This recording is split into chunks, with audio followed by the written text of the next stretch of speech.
সে সকল পালন করিতে তাহাদেরকে শিক্ষা দেন। এই যে শিক্ষা দেব বাইবেল থেকে, দেখো আমি যুগান্ত পর্যন্ত প্রতিদিন তোমাদের সঙ্গে আছি, প্রতিশ্রুতি, তিনি আমাকে আর ছাড়বেন না, আর কোনোদিন ছাড়বেন না। আমি শান্তিতে তিনি প্রভু আমাদের সাথে থাকবেন, দুঃখে যন্ত্রণায় আমার সাথে, এবং প্রভুতেই আমরা সেটা জয় করতে পারি। এই আমাদের চারটার বিষয় কিন্তু এখানে বলে যাবে। প্রথম হচ্ছে ঈশ্বরের জগৎকে প্রেম করিলেন এবং তার একমাত্র পুত্র যিশুকে পৃথিবীতে পাঠালেন। কেন পাঠালেন? কারণ মানুষ সেই যে ঐশ্ব ভালোবাসা, ঈশ্বরের যে সম্পর্ক, সেই সম্পর্ক থেকে বিচ্ছিন্ন হয়ে গেছে পাপের কারণে। সেই শুরুতেই আমরা পাপ করছি, আর সেই পাপ চলমান ছিল, আর এই পাপের কারণে আমরা ঈশ্বরের সে ভালোবাসা থেকে বঞ্চিত হয়েছি, তার সেই স্বর্গরাজ্য থেকে বঞ্চিত হয়েছি। এখন তিনি এই যে বিচ্ছেদ, যে সম্পর্ক ভঙ্গুর হয়ে গেল, সেখানে সেতু দেওয়ার জন্য যোগ চিহ্ন, আমরা তো বুঝি না, যোগ করে, তাহলে এই যে ক্রুশটা, যদিও এটা যোগ চিহ্ন না, আকার ভিন্ন, কিন্তু এটা হচ্ছে ক্রুশ। তাহলে এই ক্রুশের মধ্য দিয়ে তিনি তার পুত্রকে, প্রিয় পুত্রকে, একমাত্র পুত্রকে পৃথিবীতে পাঠালেন, যেন তার জীবনের মধ্য দিয়ে, তার মৃত্যুর মধ্য দিয়ে সমস্ত কিছু আবার পরিত্রাণ পায়, পাপ থেকে মুক্ত হয়, এবং ঈশ্বরের সাথে যে ভাগটা ছিল, যে সম্পর্ক ভাগটা ছিল, সেটার জন্য আবার যোগ হয়ে যায়। কীভাবে আসলো সেই মিলনটা? কীভাবে আসলো? যিশু প্রাণ ত্যাগের মধ্য দিয়ে। যিশু যে ক্রুশের জীবনদান, যে কবিতাটা লেখা হয়েছে, তার মুক্তির জন্য বা সেই জীবনদানের মধ্যে দিয়ে কিন্তু পৃথিবীতে সেই পরিত্রাণ আসবে, মানুষ সমস্ত জাতি সেই পাপ থেকে মুক্ত হবে।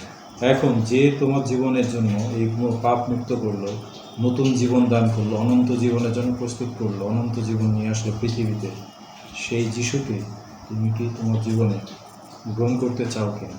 যেটা আপনি প্রার্থনার মধ্য দিয়ে যিশুকে গ্রহণ করলেন।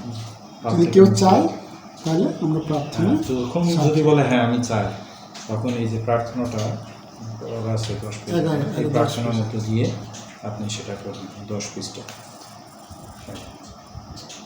প্রার্থনার মধ্য দিয়ে বললেন, আপনি যদি এই মুহূর্তে যিশুকে গ্রহণ করতে চান সব কিছুর জন্য, তাহলে আমার সাথে প্রার্থনা করুন।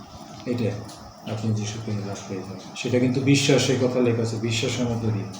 সন্দেহ আমার ভিতরে বললাম, মুখে বিশ্বাস কিন্তু অন্তরে নেই সন্দেহ, কিন্তু আপনি কিন্তু মুখে স্বীকার করতে হবে, হাজার বললে আপনি অন্তরে শান্তি পাবেন, যে শান্তিটা হয়তো আপনি পাচ্ছেন। আপনি দেখানোর জন্য বললেন, কিন্তু সেটা সম্ভব না। ঈশ্বর কিন্তু জানেন, বুঝেন, তিনি কিন্তু তাদের কিন্তু বলছে, আমাদের এই রাজ্য তিনি চান না, আমাদের এই পৃথিবী চান, কিন্তু তার আসন কোথায়? আমাদের হৃদয়ে। আমাদের হৃদয়ে তিনি জানেন। তাহলে এইভাবে কিন্তু আপনি শেয়ার করে তাকে পবিত্র যে প্রার্থনা রয়েছে, প্রার্থনার মধ্যে ঈশ্বরকে আপনি, যিশুকে আপনি দিতে পারেন, বা কাউকে আপনি যিশুকে দেওয়ার সেই জন্য প্রার্থনা করতে পারেন। তো এটা খুব সংক্ষেপে আপনি দিতে পারবেন। যদি এটা সম্ভব না হয় করা, আপনি প্রার্থনাটা মুখস্থ করবেন, করে কাউকে বলতে পারেন, সে আপনার সাথে বলতে পারে। আর এটা সহজে আপনি যে কোনো মানুষকে আপনি দিতে পারেন, মনে রাখার জন্য, ধারাবাহিকটা মনে রাখার জন্য। এটা 4টা আর্থিক বিধি, প্রথম, দ্বিতীয়, তৃতীয়, চতুর্থ। এটা সহজভাবে আরও বলে দিই। ঈশ্বর ভালোবাসেন সবাইকে, কিন্তু ভালোবাসেন ঈশ্বর, মানে ঈশ্বর কাউকে ঘৃণা করে, ঈশ্বর ভালোবাসেন। কিন্তু ঈশ্বর থেকে আমরা ভাগ হয়ে রয়েছি শুধুমাত্র আমাদের পাপের জন্য। যোগ করার একটা রাস্তা তিনি করে দিয়েছেন, প্রভু যীশু খ্রিস্ট। তারপরে আপনি কি প্রভুকে গ্রহণ করতে চান, সিম্পল। তাহলে আজকে এই পর্যন্তই। আমরা